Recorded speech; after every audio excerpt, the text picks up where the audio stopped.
The impending fate of Kratos seems to be a rather dark one. As we see in the finale of God of War, Kratos finds a mural that depicts what looks like his last breath being taken in the arms of his son. While this may have you thinking that Kratos is certainly going to die in the next game or later in the series, you're probably really mistaken. Look, if you think about it, Kratos has died twice in the series, but of course he always comes back. He literally climbed out of hell itself both times. Which brings me to the point that I'm getting at. Kratos will not die, and if he does, he won't be gone for good. There are several ways that we can approach this theory. Right now, we'll go all the way back to the first game in which Kratos is brutally murdered by the Greek god of war Ares. But Kratos would not accept death due to his rage and hatred towards Ares, along with his persistence to finish his journey towards redemption for killing his family. If Kratos were to actually die in one of the future installments in the series, I feel like he would be able to somehow escape from Helheim, considering he has already accomplished this. And there's a possibility that since Kratos is a foreigner from a completely different part of the world, his spirit may not acclimate to the Norse ways of the afterlife, allowing for him to make the easy escape that we would expect from him. But, what if upon his death, Kratos doesn't go to hell at all? In order to go to hell, you would have to have died as a criminal, of disease, or old age. Perhaps Kratos would be held to the standard of being a criminal since he is, I suppose, trespassing in a different part of the world. That, along with the fact that he is now actively waging war against the Aesir gods and is even responsible for the deaths of 3 of them. Alright, let's act like there's a possibility that that wouldn't apply for Kratos for a minute. Let's say that if Kratos is going to die, that it will most certainly be due to falling in battle. When it comes to Norse myth, to die in battle is to gain entry into Valhalla via the Valkyries. But in God of War, the Valkyries are cursed by Odin, which is essentially denying all entry into Valhalla.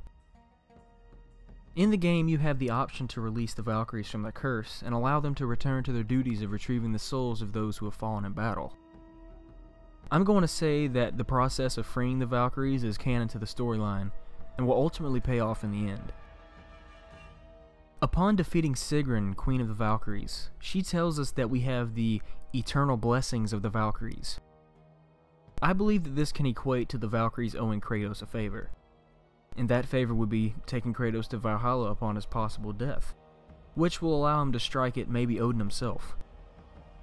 It would make sense for this to happen, as I feel that the Valkyries definitely harbor a lot of ill will towards Odin due to him being the reason for their previous predicament.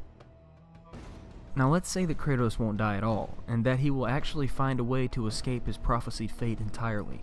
I mean, he's done it before. In fact, he's destroyed fate entirely.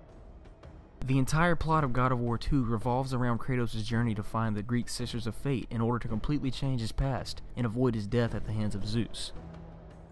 Kratos ends up doing what Kratos does and kills the Fates and takes complete control over his own destiny. At the end of Kratos' journey to Jotunheim, we find the previously mentioned mural that depicts the death of Kratos. So it's safe to assume that although Kratos has power over his own destiny in Greece, he is under the will of the Norns, who are the Norse version of the Fates that have complete control over the destinies of both men and gods.